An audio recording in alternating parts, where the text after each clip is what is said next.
Hi friends, அனைவருக்கும் வணக்கம். இன்றைக்கி நம்ம இந்த வீடியோவில் ரொம்ப டேஸ்டியான ஒரு ஃப்ரைட் ரைஸ் எப்படி செய்கிறது அப்படிங்கிறத பார்க்க போகிறோம். ரொம்பவே டேஸ்ட்டாக இதை நம்ம எப்படி செய்யணும்னு பார்க்கலாம். இப்போ ஒரு கடாயில் 2 ஸ்பூன் எண்ணெய் விட்டுக்கிறேன். எண்ணெய் நல்லா சூடானதும் நறுக்கி வச்சுருக்க பூண்டை இதோடு சேர்த்துக்கிறேன். ஒரு 10 பல்லேருந்து 12 பல் வரைக்கும் பூண்டு நறுக்கி வச்சுருக்கேன் சின்னதாக. அதை இதோட சேர்த்துக்கலாம். சேர்த்துட்டு காரத்துக்கு ஏற்ற மாதிரி பச்சை மிளகாய்,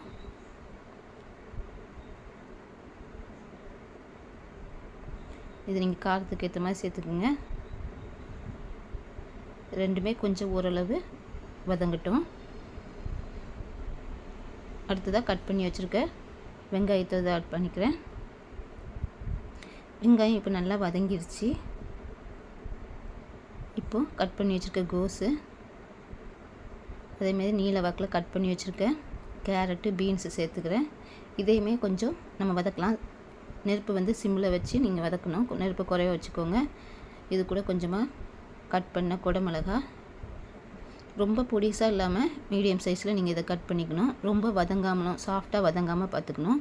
அதனால் மீடியமாக வச்சு நம்ம வந்து கொஞ்சம் நேரம் வதக்கினா போதும். இது கூட கொஞ்சமாக உப்பு,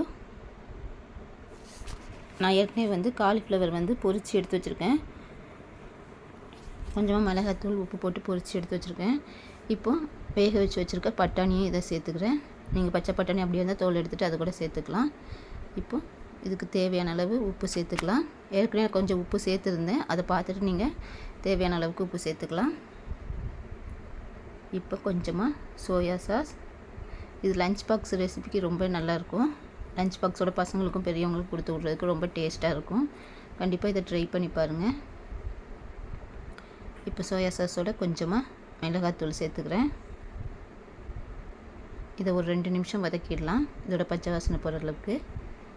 நான் ஏற்கனவே சொன்ன மாதிரி காலிஃப்ளவரை கொஞ்சமாக கடலை மாவு, உப்பு, மிளகாத்தூள் போட்டு பொரித்து எடுத்துருக்கேன். இதையும் இதோட சேர்த்துக்கிறேன். ரொம்ப கிறிஸ்பியாக இருக்கும் இந்த காலிஃப்ளவர், பட்டாணி எல்லாம் சேர்க்கும்போது. கொஞ்சம் நம்ம ஒரு 1.5 ஸ்பூன் அளவுக்கு மிளகுத்தூள் சேர்த்துக்கலாம். நம்ம அடுப்பை ஆஃப் பண்ணுறதுக்கு ஒரு 2 நிமிஷத்துக்கு முன்னாடி இந்த மிளகுத்தூளை ஆட் பண்ணிவிட்டு நம்ம அடுப்பை ஆஃப் பண்ணிடலாம். உங்களோட காரத்துக்கு ஏற்ற மாதிரி நீங்கள் மிளகுத்தூள் பண்ணிக்கணும். இப்போ நான் வந்து பாஸ்மதி ரைஸ் 1 கப் ரைஸ் வந்து நல்லா வேக வச்சு ஆற வச்சு எடுத்துருக்கேன். இது சீக்கிரமாகவே வெந்துடும், அதனால் தனியாக வேக வச்சு கொஞ்சம் நல்லா ஆற விட்டு எடுத்துருக்கேன். இந்த மாதிரி உதிரியாக வேக வச்சுக்குங்க. நம்ம கொஞ்சமாக எண்ணெய் சேர்த்து வேக வச்சோன்னா உதிரியாக இருக்கும்.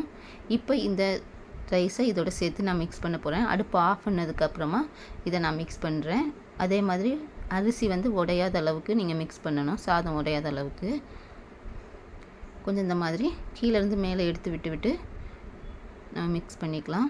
ரொம்பவே கிளறக்கூடாது, இந்த மாதிரி எடுத்து விட்டாலே போதும். இது ரொம்பவே டேஸ்டியாக இருக்கும். அதேமாதிரி லஞ்ச் பாக்ஸ்க்கு வச்சு கொடுக்குறதுக்கு ரொம்ப டிஃப்ரெண்ட்டாக ரொம்ப டேஸ்டியான கோபி ஃப்ரைட் ரைஸ் எப்படி செய்கிறது அப்படிங்கிறத நம்ம இந்த வீடியோவில் பார்த்தோம். இந்த வீடியோ பிடிச்சிருந்தா கீழே இருக்க தம்ஸ் அப் பட்டனை கிளிக் பண்ண மறக்காதீங்க. அதே மாதிரி இப்போ தான் நீங்கள் என்னோடய சேனலை சப்ஸ்கிரைப் பார்க்குறீங்கன்னா மறக்காமல் என்னோடய சேனலை சப்ஸ்கிரைப் பண்ணுங்கள். இன்றைக்கி நம்ம இந்த வீடியோவில் வந்து ஃப்ரைட் ரைஸ் ரொம்ப ஈஸியாக டேஸ்டியாக எப்படி செய்கிறது அப்படிங்கிறத பார்த்தோம். கண்டிப்பாக ட்ரை பண்ணி பாருங்கள், ரொம்பவே டேஸ்ட்டாக இருக்கும். இதே மாதிரியே இன்னொரு நல்ல ரெசிபியோடு நான் மறுபடியும் சந்திக்கிறேன். அதுக்கு முன்னாடி நீங்கள் என்னோடய சேனலை என்ன சப்ஸ்கிரைப் பண்ணலாம், மறக்காமல் என்னோடய சேனலை சப்ஸ்கிரைப் பண்ணுங்கள். பாய்.